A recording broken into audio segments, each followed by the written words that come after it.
Hello friends, நான் கொஞ்சம் sweet addict. Sweet கடைக்கு ஏதாவது ஸ்பெசிஃபிக்காக ஒரு சில ஏரியாக்கெல்லாம் போகும்போது ஏதாவது நல்லா இருந்துச்சு அப்படின்னா மினிமம் 1/2 kgலேருந்து 1 kg வரைக்கும் வாங்கிட்டு வந்துடுவேன். தெரியும் அதிகமாக ஸ்வீட் சாப்பிடக்கூடாது, அம்மா டயபெட்டிக், நம்மளுக்கு வர்றதுக்கான சான்ஸ் இருக்குன்னு எல்லாம். இருந்தாலும் அந்த ஸ்வீட் கடையை பார்த்தது மட்டும் என்னால் கண்ட்ரோல் பண்ண முடியறதில்ல. 1 கிலோ ஸ்வீட்டை வாங்கினதுல தப்பில்லை, ஆனால் 1 கிலோவையும் நம்மளே சாப்பிட்டாதான் தப்புன்னு சொல்லிட்டு என்னதான் எனக்கு பிடிச்ச பாதாம் பொரியா இருந்தாலும் மற்றவங்களுக்கு கொடுத்து கொண்டாடிடலான்னு சொல்லிட்டு நம்மளோட சுற்றமும் நட்புக்கும் கொடுத்து எல்லாத்தையும் ஷேர் பண்ணிட்டேன். மற்ற நேரத்துல எல்லாம் ஸ்வீட்டை பத்தி நினைக்க மாட்டேன், ஆனா லஞ்ச் சாப்பிட்டதுக்கு அப்புறம் ஏதாவது ஸ்வீட் வேணும்னு எனக்கு தோணிட்டே இருக்கும். அது ஒரு அடிக்ஷன் மாதிரின்னு கூட சொல்லலாம். ஆனா என் கசின் இப்பதான் ரீசெண்டா சொன்னாங்க, ஸ்வீட்டுக்கு பதிலா டேட்ஸை வந்து ஒரு ஆப்ஷன்ல எடுத்து பாருங்கன்னு சொல்லிட்டு. அதனால இப்பெல்லாம் முடிஞ்ச அளவுக்கு டேட்ஸ் இல்லைன்னா ஏதாவது ஒரு ஃப்ரூட்ஸ் வந்து ஏதாவது ஒரு ஃபியூ பீசஸ் எடுத்துக்கிறேன். அதனால ஸ்வீட்டோட கார்விங்ஸ் கொஞ்சம் கம்மியானதை வந்து நான் ரியலைஸ் பண்றேன் நல்லாவே. இப்படி என் மாதிரி ஸ்வீட் அடிக்ட்ஸ் இருந்தீங்க அப்படின்னா இந்த மாதிரி டேட்ஸ் ஆர் ஃப்ரூட்ஸை வந்து ஆப்ஷனா ட்ரை பண்ணி பாருங்க, நல்லா ஒர்க் ஆகுது.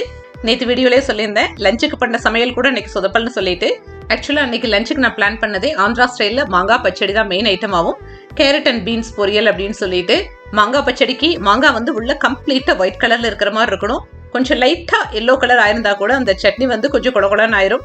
அந்த மாதிரி தான் கொஞ்சம் தண்ணி விட்ட மாதிரி ஆயிடுச்சு சட்னி. ஸோ இதை வந்து மெயின் ஐட்டமாக வச்சிருந்தா இன்னைக்கு ஒர்க் ஆகாதுன்னு சொல்லிட்டு மறுபடியும் மாங்காய் சாதம் வந்து இன்னொரு மாங்காவை போட்டு பண்ணேன்.